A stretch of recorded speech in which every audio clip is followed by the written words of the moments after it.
Hi, it's Teresa, back for another episode in my journey.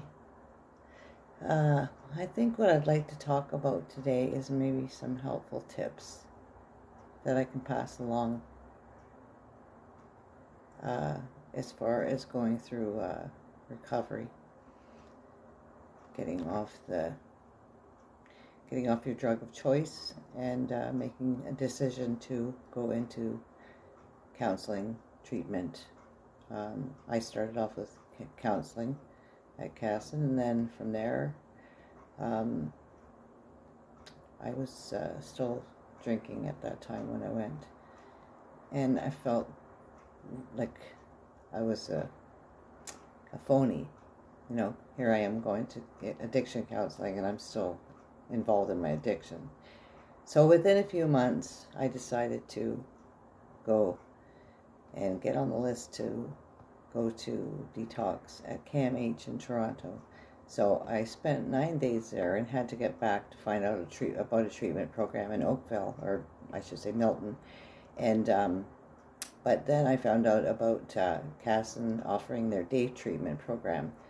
So I went through their early treatment program first, and then their day treatment program was pretty intense, Monday to Friday, 9 to 3, and weekends off, of course. And we got to go home, and but it was very intensive treatment, and I learned an awful lot of stuff in treatment. But the first thing I learned about myself was that I was capable of reaching out for help and finding the right avenues to tap into. So my first experience in getting sober was an AA meeting, and so I joined that group, and I bought the big book, and then I got into treatment at Casson. So AA sort of took a back seat at that point. But so early treatment and then day treatment, and then I went to a women's aftercare group that was also put on by Casson, and I finished that at the end of November, and that was 2019. And but KMH was a really great place to start detoxing. I had to go to medical detox because I'm a type 1 diabetic, and I have a few underlying medical concerns. So I couldn't go to the regular detox here in St. Catharines. But I'm glad that I went up to a big city, and they were really great people, and I met a lot of really nice people in treatment. I didn't feel so alone, and because you often feel very alone when you're going through this. And I went through all of my treatment and everything alone.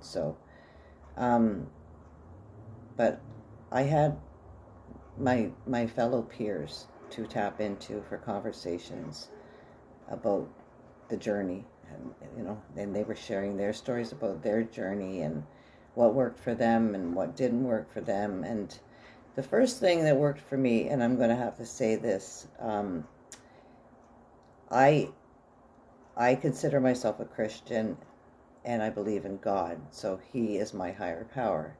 You don't have to believe in God if you don't want to. That's up to you.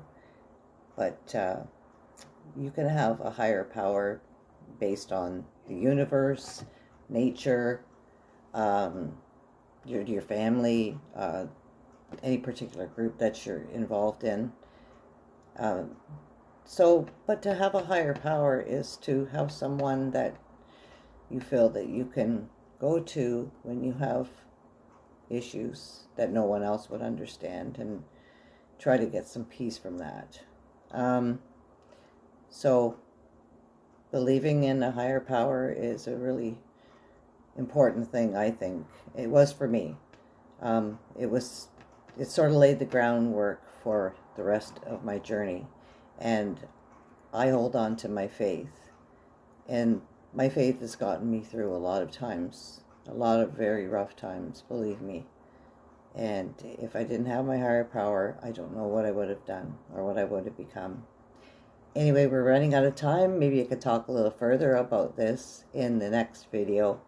And I hope everyone has a great night. Thank you for listening. Namaste.